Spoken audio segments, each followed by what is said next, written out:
कहानियाँ जो कुछ झूठी होती है और कुछ सच्ची। और आज मैं आपको ऐसी ही कुछ कहानियां सुनाने वाला हूँ जिसे सुनकर आज भी जापान के लोग डरते हैं।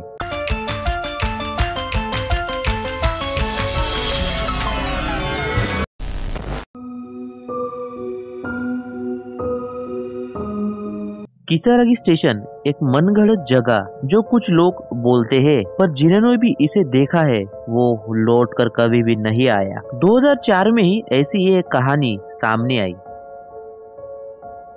हासुमी नाम की लड़की अपने घर जा रही थी। हमेशा की तरह वो ट्रेन से सफर कर रही थी, पर एक दिन उसे देर हो गई और इसके चलते रात को उसे अकेली ट्रेन में सफर करना पड़ा। और जब वो ट्रेन में बैठ गई थी तो उसने अपना सोशल मीडिया चालू कर दिया था और वहाँ पे वो लाइव थी। जब वो ट्रेन में बैठती है तब से ही उसका ध्यान पूरी तरीके से फोन में ही था, जिसके चलते व्यूवर्स कहते हैं कि अभी तक ट्रेन रुकी क्यों नहीं। और तब उसका ध्यान जाता है कि ट्रेन रुक चुकी थी और वो उस स्टेशन पर उतर गई। उस स्टेशन पर बहुत घूमने के बाद उसे पता चला कि वहाँ पे कोई भी नहीं है और उस स्टेशन में आने जाने का रास्ता बस वही एक ट्रेन की पटरी थी। और उस टनल में वो चलती जा रही थी और वो अचानक गायब हो जाती है। उसके बाद उसका क्या हुआ ये किसी को भी नहीं पता। इसके बाद से ही किसारागी स्टेशन के ऊपर बहुत सी घटनाएं सुनने को मिलती है।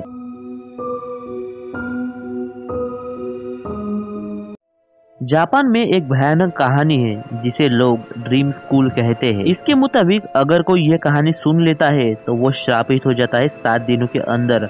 अगर वो इस कहानी को भूल पाया तो। कहानी में एक लड़का होता है जिसका नाम के था। अचानक वो खुद को एक स्कूल में पाता है, एक अबेंडन स्कूल। वो स्कूल हमेशा ही बहुत ही ज्यादा गुमनाम रहता था। उसे लगता था कि वो स्कूल हमेशा ही उसका अपना स्कूल है। और जब वो उस रूम में जाता है तो उसे दिखता है कि सारे स्टूडेंट्स मर चुके हैं और उसे वो खुद को भी वही देखता है।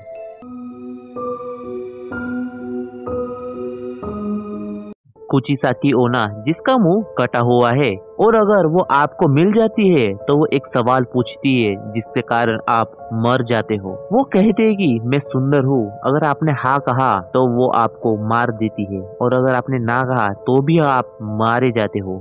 कुचिसाकी ओना के पति ने उसको मारा था। उसके पति ने उसका मुंह कैंची से काट डाला था, जिसके कारण वो मारी गई और आज एक अर्बन लेजेंड है।